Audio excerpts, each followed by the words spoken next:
Exploring Life Chapter 13. Cell Division. Part 1. In this lecture, we'll explore how living organisms reproduce, beginning with the fundamental differences between prokaryotic and eukaryotic reproduction. Understanding these mechanisms is key to understanding how life grows, repairs, and evolves.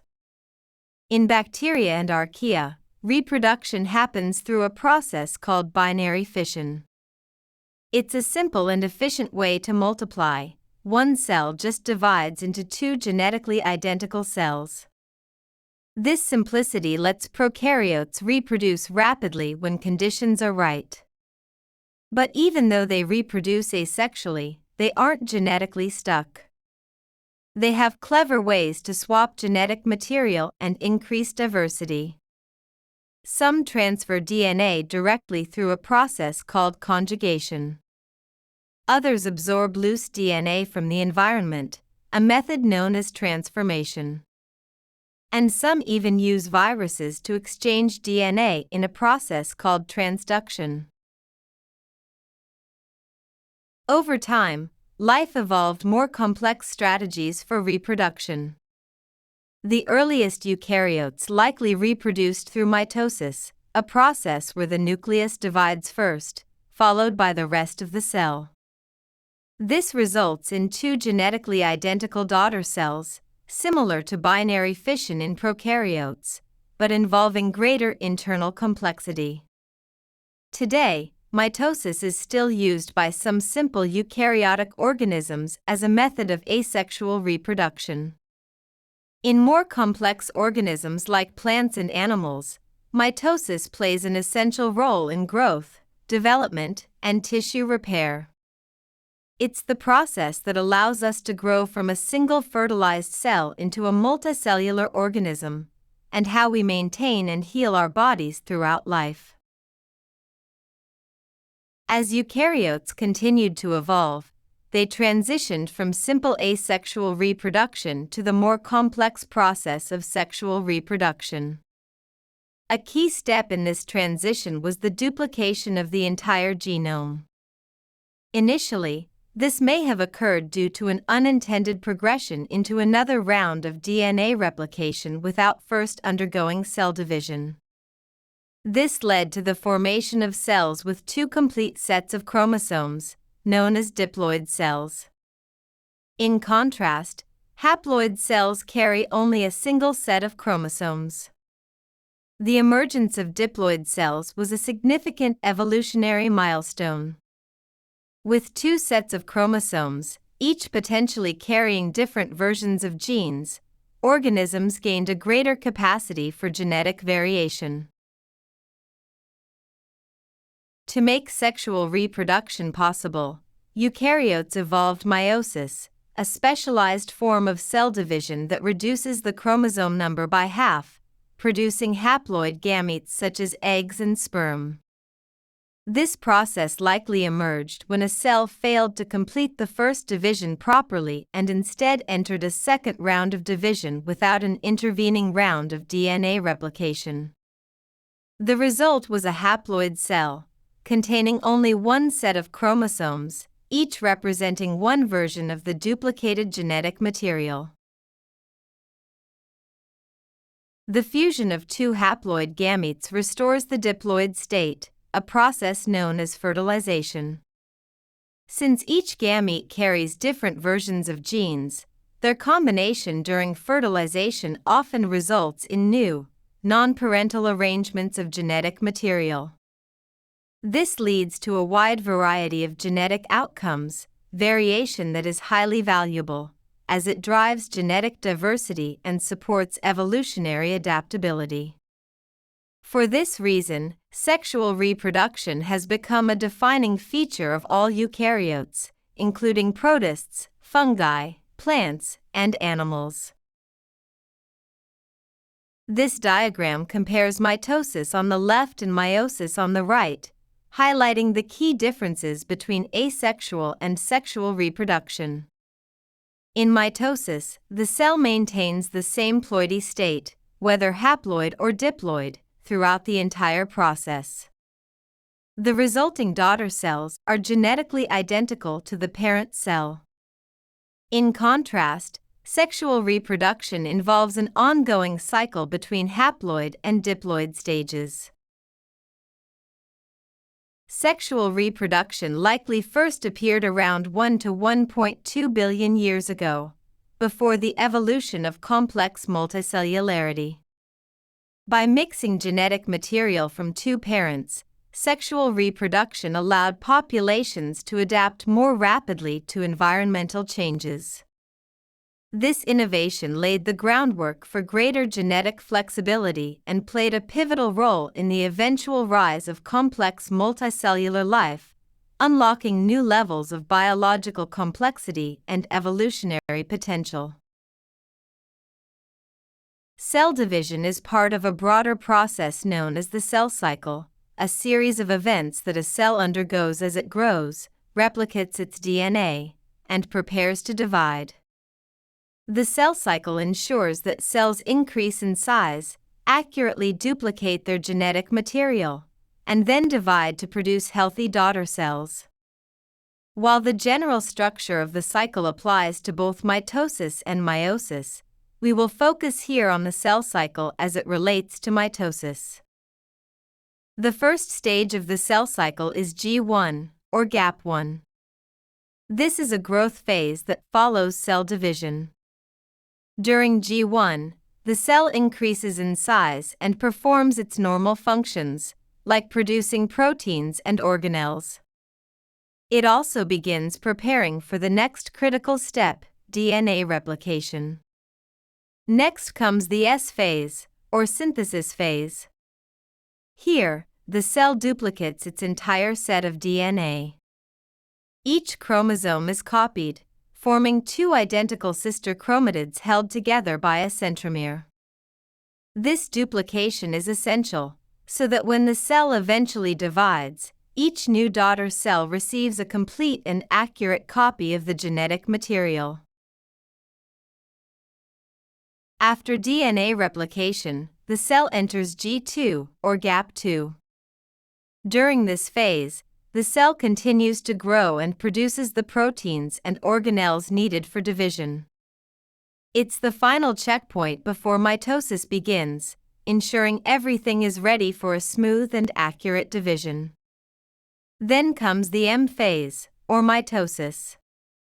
This is where the cell carefully separates its duplicated chromosomes and divides into two genetically identical daughter cells.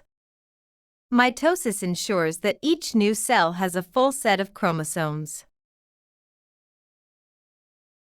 The diagram shows the cell cycle, divided into two main phases, interphase and cell division, as described in earlier slides. Interestingly, but not surprisingly, mitochondria and chloroplasts don't follow this cycle. They replicate independently, based on the cell's energy needs, a reflection of their evolutionary origin as free-living prokaryotes. In addition, some cells permanently exit the cycle and enter a resting state known as G0.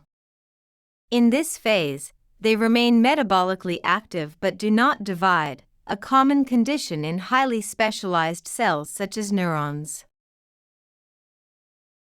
Uncontrolled cell division, such as in cancer, can threaten or even destroy the organism. To prevent this, progression through the cell cycle is tightly regulated by a series of checkpoints. The first major checkpoint occurs during G1, where the cell assesses internal and external conditions to decide whether to proceed with division. Another checkpoint in G2 ensures that DNA has been fully and accurately replicated before the cell enters mitosis.